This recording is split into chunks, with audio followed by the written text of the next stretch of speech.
चला मग आज मी तुम्हाला पावभाजी बनवली आहे ती रेसिपी दाखवत आहे। त्याच्यासाठी मी 2 आलू, गोबी, 2 फुले घ्यायचे गोबीचे, गाजर, बीट आणि जे तुमच्याकडे भाज्या असतील त्या पूर्ण चिरून घ्यायच्या। कुकरमध्ये तेल टाकून थोडं जिरं टाकायचं आणि त्यामध्ये आपण ज्या चिरलेले गोबी, कांदा, गाजर आणि बीट अवश्य घ्यायचं, त्याच्यामुळे कलर माझ्या बीटने हात लाल झाले होते ते तुम्हाला दिसत आहे।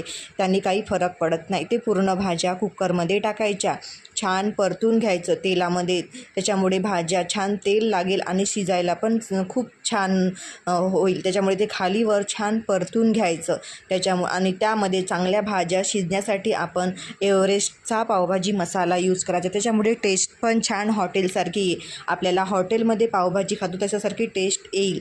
त्यासाठी आपण ते भाज्या शिजण्यासाठी थोडं मीठ घालायचं, त्याच्यामुळे त्या भाज्या व्यवस्थित शिजल्या जातील।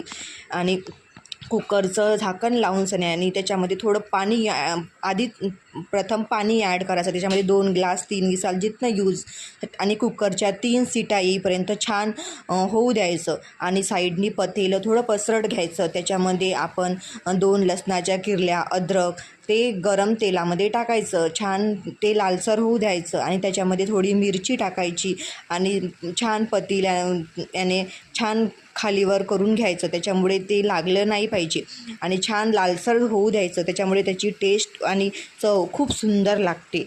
त्यासाठी आपण बारीक चिरलेले 2 कांदे घ्यायचे आणि ते टाकायचे आणि छान लालसर होईपर्यंत छान कमी आचेवर होऊ द्यायचं, त्याच्यामुळे आपली टेस्ट पण छान लागेल व पावभाजी पण खूप सुंदर होईल।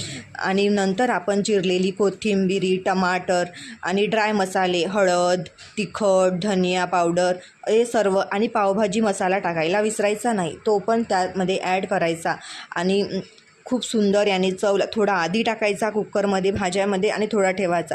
आणि मी टमाटर चिली सॉस इथे यूज केला, त्याच्यामुळे पण चव खूप सुंदर लागते। तुम्ही जर टाकू शकत असाल तर टाकायचं, नाही तर स्किप केलं तरी चालेल, त्याच्यामुळे चव खूप सुंदर लागते।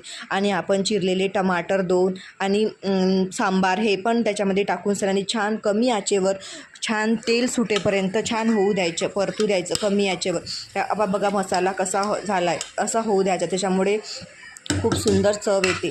असा मसाला झाल्यानंतर आपण जे कुकर साईडला ठेवलं आहे ते भाज्या मॅश करून घ्यायच्या, मॅशच्या साहाय्याने मॅश करून घ्यायच्या। जर वाटलं तर नंतरही मसाल्यामध्ये जर ॲड केलं त्याच्यानंतर पण आपण मॅश करू शकतो। ते पूर्ण शिजलेले असतात, त्याच्यामुळे सांबार टाकून सन्यानी, निंबू पिरून सन्यानी छान तयार झाली आपली भाजी। मग काय, तवा गरम करायचा, त्याच्यामध्ये बटर, तेल टाकायचं, आपण पावभाजी मसाला टाकू शकतो। मी तयार केलेली भाजी त्यामध्ये